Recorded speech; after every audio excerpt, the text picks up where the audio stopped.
Baik, Assalamualaikum warahmatullahi wabarakatuh. Selamat pagi dan salam sejahtera bagi kita semua. Semoga menjadi generasi yang terbaik, menjadi orang-orang yang menjadi harapan bangsa kita ke depan. Alhamdulillah, pada minggu lalu kita sudah menjelaskan tentang ancaman yang sangat ini ya, dimana ancaman terhadap bangsa sebuah negara. Ada beberapa ancaman yang sudah bisa membuat tekanan besar ataupun konflik yang bisa merugikan sebuah negara. Pada minggu lalu kita sudah masuk kepada ancaman apa saja, jenis-jenisnya ancaman di bidang apa. Pada minggu lalu ini kita sudah menjelaskan tentang ancaman di bidang ideologi, yakni suatu pemikiran harus ini yang sangat kita takutkan ya, karena ideologi yang sudah diterapkan di Indonesia ini tidak bisa dirubah ataupun terjadi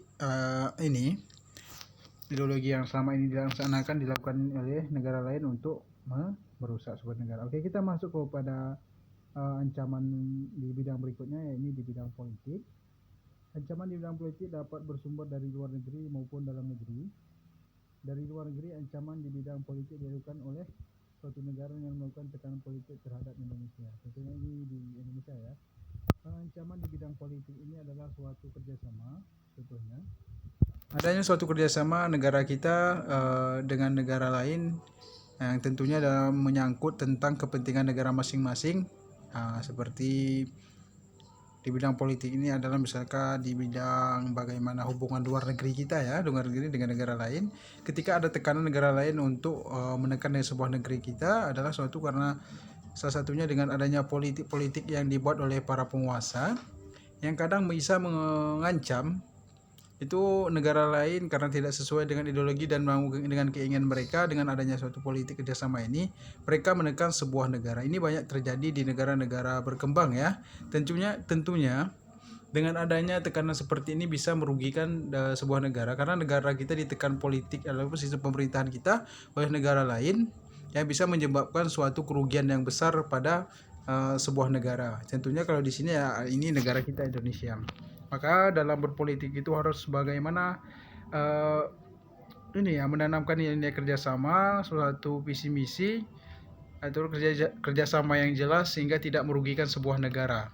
Tentunya menganut nilai-nilai yang tidak bisa, nilai-nilai yang di dalam sebuah negara itu tidak merugikan negara lain, dan nilai yang ada di situ tidak kita rubah. Maksudnya kita kita amandemen lagi atau sesuatu yang tidak berbeda dengan kerjasama di awal. Ini yang biasanya sering terjadi karena perjanjian awal itu kadang sesuai dengan harapan, tapi ketika dalam nyatanya tidak sesuai. Ini yang bisa menimbulkan suatu kekacauan baru dalam sebuah negara. Kemudian intimidasi ya, mengintimidasi terhadap ini ya, penekanan terhadap sebuah negara, melakukan provokasi atau blokade politik yang merupakan bentuk ancaman non militer ya.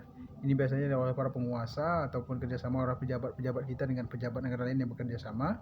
Tentunya ini selain militer ya, sering melakukan perang yang melakukan ancaman non militer berdimensi politik yang sering kali digunakan oleh pihak-pihak lain untuk menekan negara lain.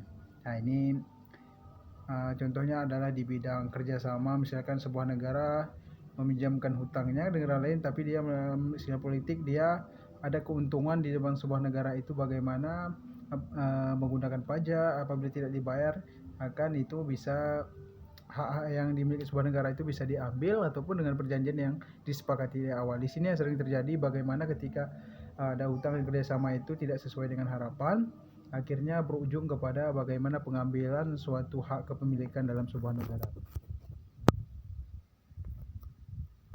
Ini kalau misalkan ada contohnya bisa kita lihat juga, kalau mau ingin belajar nggak apa-apa. Oke, kemudian di ancaman di bidang ekonomi. Globalisasi perekonomian merupakan suatu proses kegiatan ekonomi dan perdagangan ketika negara-negara seluruh dunia menjadi satu kekuatan pasar yang semakin terintegrasi dengan tanpa perikanan batas teritorial negara. Perikanan batas teritorial negara ini adalah bagaimana sebuah negara kita ini sudah bisa ekonomi kita bekerja sama secara global diterima. Kalau di Asia dikenal dengan ekonomi masyarakat Asia. Nah, ini juga ada bagaimana Asia negara kita bekerja sama dengan masyarakat ekonomi ya. Masyarakat ekonomi Asia yang sering terjadi yang sudah dilakukan kerjasama di mana negara lain sudah bisa berdagang atau menunjukkan dagangannya ke negara kita dan negara kita bekerja sama dengan negara lain. Nah, ini ancamannya juga di sini salah satunya adalah ketika pasar-pasar yang lain mendominasi dalam sebuah negara sehingga pusat ekonominya juga kadang diambil di sektor di dalam sebuah negara itu yang bisa mengakibatkan suatu kerugian dalam sebuah negara. Contohnya adalah globalisasi perekonomian mengharuskan penghapusan seluruh batasan dan hambatan terhadap arus modal barang dan jasa. Ini bagaimana batas hambatan terhadap arus modal ini seperti bagaimana negara itu dikuasai oleh ekonominya dikuasai oleh negara asing, bagaimana barang semuanya itu dilaksanakan oleh barang asing sehingga di sini dalam ekonomi juga mereka berkuasa dalam sebuah negara sehingga susah untuk kita bangkit bagaimana ekonomi dalam sebuah negara itu bangun kembali. Contohnya di Indonesia adalah bagaimana ketika masuk mobil ataupun mobil-mobil buatan dari luar yang sudah menguasai pasar ekonomi ya, di sini itu seperti merek Toyota itu dengan merek pun baru di Indonesia ini kadang membuatkan bara dari kita pernah buat dari SMK tapi itu tidak kuat. Kenapa? Karena mereka secara ekonomi kita sudah dikuasai oleh mereka sehingga perjalanan pasarnya mereka itu sudah masuk kepada kita. Jadi harus modal juga sudah ini, barang lengkap juga sudah lengkap dari negara lain. Jadi negara kita sudah menjadi langganan dan menjadi pusat ekonomi, pusaran distribusi daripada barang mereka kepada kita. Sehingga di sini seharusnya kita dalam menetapkan suatu ini bisa menjadi salah suatu ancaman di bidang ekonomi kita. Bagaimana susah bangkit dalam sebuah negara karena negara kita ekonominya sudah dikuasai oleh negara lain. Contohnya seperti itu. Kemudian globalisasi perekonomian di suatu pihak akan membuka peluang pasar produk dari dalam negeri ke pasar internasional secara kompetitif persaingan. Ini bagaimana globalisasi ekonomi juga kita kalau misalkan mempunyai ekonomi atau buatan ini ya keterampilan ataupun barang yang bisa berdaya saing dengan negara lain. Contohnya kita ada seperti di Indonesia ada seperti produk